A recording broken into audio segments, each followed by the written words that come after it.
శ్రీ గురుభ్యో నమ. శ్రీ మహాగణాధిపతయ నమ. శ్రీ సరస్వత్యై నమ.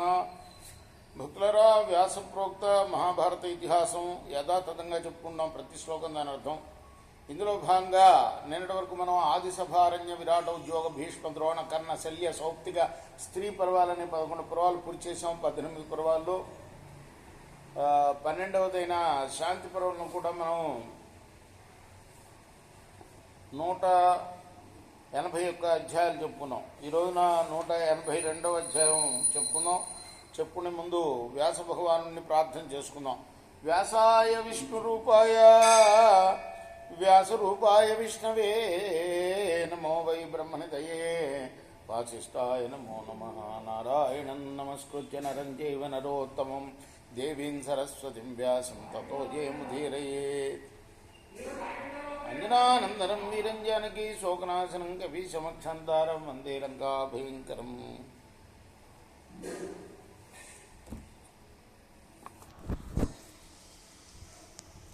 సదా నింబవృక్షస్య మూలాధివాసాత్ సుధాస్రావిణం తిక్తమప్యప్రియంతం తరుం కల్పవృక్షాధికం సాధయంతం నమామీశ్వరం సద్గురుం సాయినాథం. సమర్థ గురు సాయినాథ్ మహారాజ్ కీ జయ. యుధిష్ఠిర ఉవాచ కుతః సృష్టమిదం విశ్వం జగత్ స్థావర జంగమం ప్రళయే చ కమభ్యేతి తన్మే బ్రూహి పితామహ. పితామహ తాతగారిని అడుగుతున్నాడు ధర్మరాజు భీష్మ పితామహుణ్ణి. స్థావర జంగమాత్మకమైన, జంగమాలంటే మనమే, కదిలే ప్రాణులు అన్నీ జంగమాలే. స్థావరాలంటే చెట్లు చేమలు. ఈ స్థావర జంగమాత్మకమైనవి విశ్వం ఎక్కడి నుంచి పుట్టింది, ఎక్కడికి వెళ్తుంది మళ్ళీ తర్వాత, ఈ సంగతి చెప్పు నాకు అని అడుగుతున్నాడు. ససాగర సగగన సశైల సబలాహక సభూమి సాగ్నిపవన లోకోయం కేన నిర్మిత. ససాగర సగగన, సాగరాలు, సముద్రాలు, ఆకాశం, కొండలు, మేఘాలు, భూమి, అగ్ని, గాలి, ఇవన్నీ కూడా ఎవరు నిర్మించారు? వీటన్నింటినీ కూడా. కథం సృష్టాని భూతాని కథం వర్ణ విభక్తయ శౌచం కథం తేజాం ధర్మాధర్మ విధి కథం. ప్రాణి సృష్టి ఎలా జరిగింది, వర్ణ విభాగం ఎలా జరిగింది అంటే క్షత్రియ బ్రాహ్మణ వైశ్య శూద్ర ఈ వర్ణ విభాగం ఎలా జరిగింది, ప్రాణుల యొక్క శౌచ అశౌచ వ్యవస్థ ఎలా ఏర్పడింది. శౌచం అంటే శుభ్రం, శుభ్రం అశుభ్రం, ఏది శుభ్రం ఏది అశుభ్రం, ఎలా ఈ విభజన జరిగింది. ప్రాణులకు ధర్మం అధర్మం ఆ విధానం ఏమిటి, ఇవన్నీ చెప్పు. కీదృశో జీవితాం జీవ కొనా గచ్చంతి ఏ మృత అస్మాల్లోకాదమం లోకం సర్వం శంసతునో భవాన్. ప్రాణుల్లో జీవుడు ఎలా ఉంటాడు, మరణించిన వారు ఎక్కడికి వెళ్తాడు? ప్రతి ప్రాణిలోనూ జీవుడు ఉంటాడు. అన్నిట్లో స్థావర జంగమాత్మకాల్లో, చెట్లు చామల్లో కూడా జీవుడు ఉంటాడు. మిగతా కుక్క నక్క మనిషి ఇవన్నీ కూడా జంగమాలే. కదిలే ప్రాణులన్నీ జంగమాలు. వీటిల్లో ఈ ప్రాణి అనేవాడు, ఈ జీవుడు అనేవాడు ప్రాణుల్లో ఎలా ఉంటాడు, ఎక్కడికి వెళ్తాడు తర్వాత, ఇవన్నీ తమరు నాకు చెప్పాలి అని అడిగారు ధర్మరాజు భీష్ముని.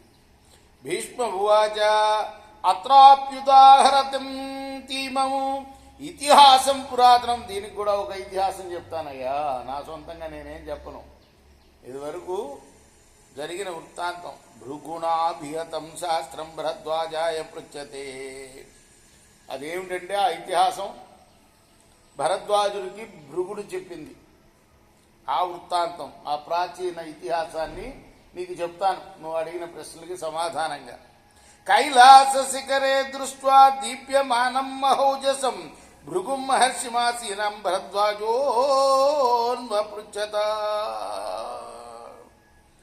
కైలాస శిఖరం పైన మహా తేజస్సుతో వెలుగొందుతున్న భృగు మహర్షిని చూసి,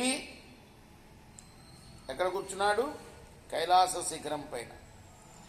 భరద్వాజుడు ఇలా అడిగాడు, ససాగర సగగన సశైల సబలాహక సభూమి సాగ్ని పవర లోకోయం కేన నిర్మిత. అదే ప్రశ్న. శ్లోకం కూడా మారలా, వ్యాసుడే కదా రాశాడు. ధర్మరాజు అడిగింది అదే ప్రశ్న. ససాగర సగగన సశైల అంటే సముద్రాలు, ఆకాశం, కొండలు, మేఘాలు, భూమి, అగ్ని, గాలి, ఈ వీటితో కూడిన ఈ లోకాన్ని నిర్మించింది ఎవరు అని అడిగాడు. ఎవరు? భరద్వాజుడు భృగు మహర్షిని. కథం సృష్టాని భూతాని కథం వన్న విభక్తి శౌచాశౌచం కథం తేషాం ధర్మా ధర్మ విధి కథం. ఇందగడు శ్లోకాలే ఇవన్నీ. కీదృశో జీవితాన్ జీవ కొనాగచ్చంతి ఏ మృత అంటే నువ్వు అడిగిన శ్లోకాలే అడిగినట్టుగానే అడిగాడయ్యా భరద్వాజ మహర్షి భృగు మహర్షిని. పరలోకమిమం చాపి సర్వం సంసితుమర్హసి ఏవం స భగవాన్ సృష్ట్వా భరద్వాజేన సంశయం బ్రహ్మర్షి బ్రహ్మ సంకాశ సర్వం తస్మై తతో బ్రవీత్. అప్పుడు బ్రహ్మ సమానుడు బ్రహ్మర్షి పూజనీయుడు అయిన భృగు మహర్షి భరద్వాజుడితో ఇలా చెప్పాడు. మానసో నామ విఖ్యాత శ్రుతపూర్వో మహర్షిభిః అనాది నిధనో దేవ తదాభ్యేభ్యో జరామర అవ్యక్త ఇది విఖ్యాత శాశ్వతో అధక్షయో వ్యయ యత సృష్టాని భూతాని జాయంతే చ మ్రియంతి చ సోసృజత్ ప్రథమం దేవ మహాన్ తన్నామ నామత మహాన్ ససర్జాహంకారం సా చాపి భగవాన్. విశ్వమూర్తి, విశ్వాంతరాత్మ, సనాతనుడు, అక్షరుడు, అవ్యక్తుడు, నిర్లేపుడు, వ్యాపకుడు, ప్రభువు, ప్రకృతికి పరంగా ఉండేవాడు, ఇంద్రియాతీతుడు అయిన నారాయణుడు సృష్టి చేయగోరి తనలోని సహస్రాంశం నుండి పురుషుణ్ణి పుట్టించాడు. మహర్షులు ఆ పురుషుని మానవ పురుషుడని అప్పటికే విని ఉన్నారు. అతడు ఆద్యంతరహితుడు, అభేద్యుడు, అజరామరుడు. అతనికి అవ్యక్తుడని ప్రసిద్ధి. అతడు శాశ్వతుడు, అక్షయుడు, అవ్యయుడు.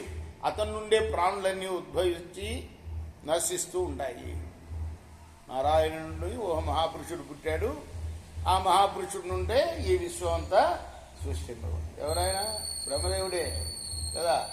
నారాయణుడు బొడ్డు రోజు పుట్టాడు కదా బ్రహ్మదేవుడు. బ్రహ్మదేవుడిగా ఈ సృష్టి అంతా చేశాడు. అదే చెప్తున్నాడు. ఆ అవ్యక్త దేవుడే ముందు మహత్తత్వాన్ని సృష్టించాడు. మహత్తత్వ రూపుడైన దేవుడు అహంకారాన్ని సృష్టించాడు.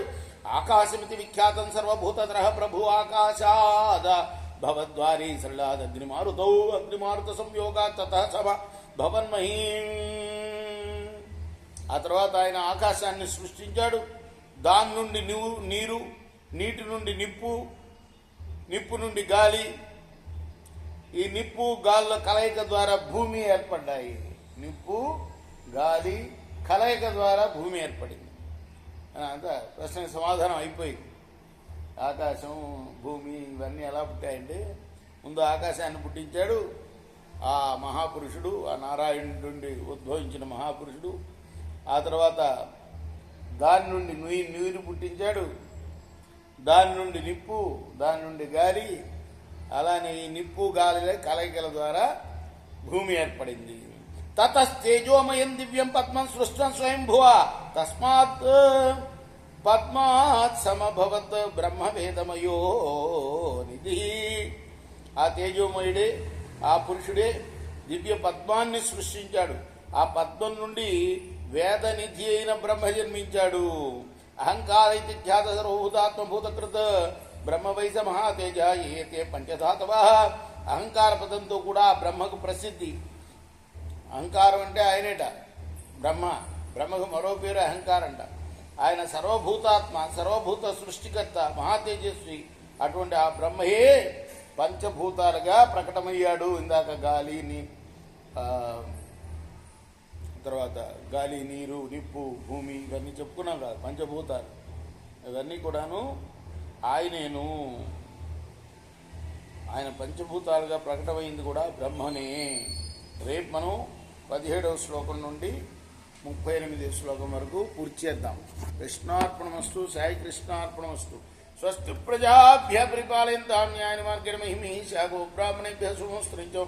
లోకా సమస్తా సుఖినో భవంతు. కృష్ణార్పణమస్తు. సాయి కృష్ణార్పణం.